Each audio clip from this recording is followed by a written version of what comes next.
Well, good evening. Hello. My name is Oливер Вебер. I'm from Innsbruck, Austria, and I'm sitting today here with a very good friend of mine, Bolata Smagulova. He himself is coming from Kazakhstan, and we are sitting here in Russia together. We have known each other for quite a while, and we would like to introduce ourselves tonight to the rest of the world. Again, my name is Oливер Вебер. I'm coming from Austria. For about 30 years now, I'm in the crystal jewelry business because that's how I got to know my friend Bolata. I met Bolata first time in Italy, and Bolata helped me throughout the past 5 years in many cases.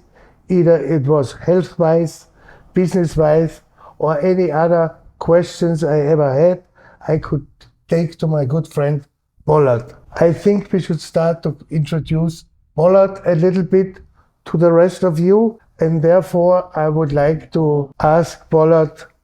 Actually, Bolata used to be also a big-time businessman. He was in many political committees. He was consulting many so-called European oligarchs or whatever you call them, industrial people and presidents of Kazakhstan. But now his devotion and destination is to help all kinds of people that need help. So maybe Bolata can describe us in short words how he would see his destiny at the moment helping people. Добрый вечер, друзья. Сегодня мы с моим другом Оливером решили провести дружескую беседу. Как Оливер уже представил меня, немного, так сказать, чуть-чуть преувеличил, конечно, но он как мой друг. Я тоже хочу сказать, их семья для меня очень близкие мои друзья, я их люблю. И мы сегодня встретились вот в Москве и решили поговорить на актуальные темы. Мы сейчас оба находимся в новой страте, на новой степени развития. Как Оливер сказал, я сам являюсь доктором психологических наук. Долгое время работал на разных государственных и руководящих должностях.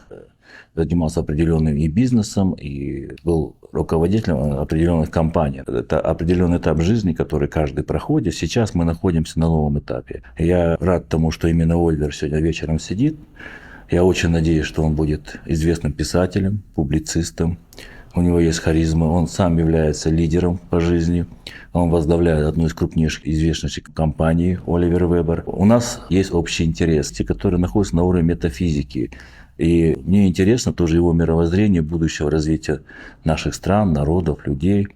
И вот на фоне тех происходящих событий в мире в целом и в наших странах у нас есть определенное свое мировоззрение на то, что происходит в мире, и мы часто с ним обмениваемся. И сегодняшний вечер посвящен тому, чтобы нам обменяться мнением. Может быть, кому-то будет интересно тоже присоединиться к нашему делу. Bolata mentioned a few things already. He could help me in the past years with a lot of different things in life. First of all, he helped me to cure my son, who at one point for 22 months in his life, after an accident, was paralyzed from hips down and was walking in crutches. He was the one that found what the defection of his handicap was, and through other hands he helped and cured him. So the boy now at the age of 21 is completely normal, does sports again, walks around, and seems like he never had accident in his life, no matter, not even talking about being on crutches for 20 months or more. Друзья, ну вы должны понимать, что я не врач, не доктор с точки зрения целительства. Да, я доктор психологических наук. Я всего лишь помог. У каждого человека есть определенные резервы, которые надо активизировать. И можно работать и с пространством, и со временем, то есть найти или то или иное решение, как можно ту или иную болезнь убрать, или найти мастера, который может решить. Я всего лишь помог включить определенный резерв и помог его сыну встать на ноги. Результаты говорят о себе. Как сейчас говорят, квантовая психология. Сам подход, в чем заключается, сейчас меняется парадигма психологии. Если понимание восприятия мира с точки зрения вибраций, частоты, подходишь к самому пониманию человека, то невозможное возможно, очевидно, вероятно. Это можно использовать и через случаи, которые мы сейчас воспринимаем как чудо, как невозможное, при определенном подходе, в принципе, таких и тысячи случаев есть, когда человек может, включив свои определенные резервы, ему можно помочь выйти из той или иной критической ситуации. Yes, that's what it is. And I promised Bollat and to my own good and everything that I am going to write a book about many of these stories that come in my mind, many of stories that happened to me, I know from other people happened to them, and to lay them out in a very simple language and with very simple words, so everybody can follow them and understand them and see what Bollat is trying to tell us, put into all-day life situations. Yes, he's not a doctor, and I think he's much more than that. But on the other hand, he's working with energy. He's working with helping people to create and find to their own sources, and meaning that space and time and where you are and what you do is not so important than to find the trust in your own strength and belief in your own sources. Ну, с моей точки зрения, сейчас мир меняется. Так называемая эра Водолея наступает. Это эра Homo Deus, человека души.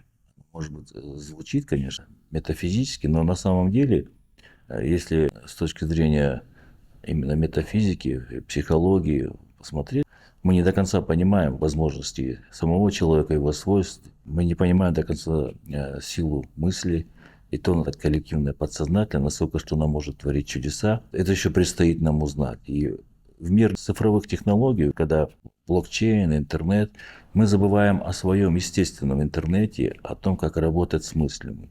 Сейчас тема форсайтиков и тарологии, она очень активно развивается. Важно, чтобы человек не забывал о себе, о естественном своих возможностей, которые даны ему самой природой. Мы сейчас больше находимся в искусственных аспектах, в гаджетах, в пространстве разных энергий, которые созданы искусственно.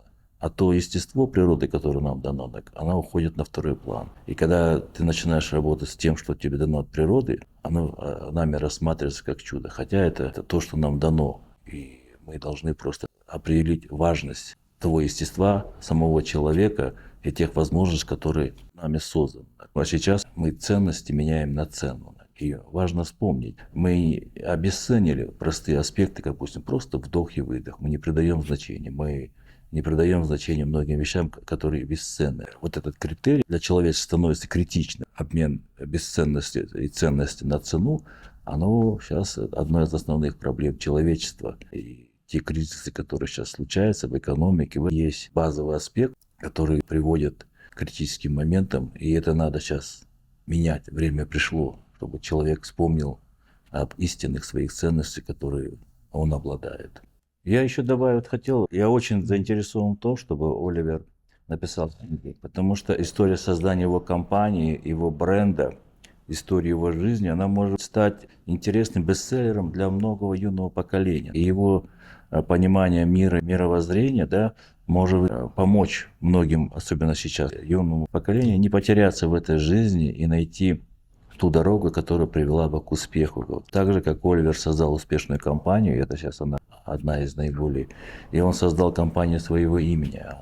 И это достойно многого и имеет большое значение, потому что бренд, который назван своим именем, это говорит о нем самом, как о личности, о том, что он достиг своей жизни. Thanks, because I wanted to connect there anyways, because I think also the book is very important. What Bollat is saying is, of course, is somebody that is already into that subject a little bit with an open mind can follow him. My part is more to get people, you know, that are beginners in the whole thematic, to make them to believers, to show them in form of samples that I had in my life and many other people had in life, what is possible for a human being. Because with the help of Bollat, I can control my drinking nowadays. I stopped my smoking. You know, it's not only that he can heal people that he cannot walk. Let me tell you one example so you better understand what I mean. So let me jump in on a very high level, because stopping smoking, stopping drinking, you know, doing this, doing that, as it's all day life, many of our thousands of people problems. But I had a friend. This friend is running ski camps for young or juniors to become champions. And of course, they have to train a lot. And they were training in Austria, and there was a 13-year-old boy, and there was not a good snow situation, and a lot of the pistes, a lot of dangerous traps for young people to ski down there. So what happened is, the boy didn't see it because it was bad visibility, bad weather and everything, and he fell into a crowbar. So maybe nobody knows what a crowbar is. It's this on glaciers, these cracks that are on glaciers, and they can be very deep and cost people's life because they're so deep, and then they need to be found and everything. So, of course, they were looking for the boy, the coaches. They found the boy. The boy was 13 years old, but the soul of the boy got so frightened that it went out of his body, and it couldn't find the body anymore. So the coach's wife there knew that we knew Bolata because Bolata came to Austria already, and he did a training session, and she was part of it. And she said, well, listen, we are so desperate. What we do? The boy is from the United States, we in Austria. The parents are from New York. What can we tell them about the boy? The boy is laying in Innsbruck in the hospital in coma. What shall we do? So we contacted Bolata, and he told us what happened. And that, yes, he will try to help the soul of the boy to find into the boy's body again. And he could do that knowing only the name and the picture and the date of birth. He could do that from Kazakhstan. That's why I said before, no matter where we sit, to help the soul of the boy find back into his body that was laying there in intense care in Innsbruck. And as soon as that happened, the boy started to wake up again.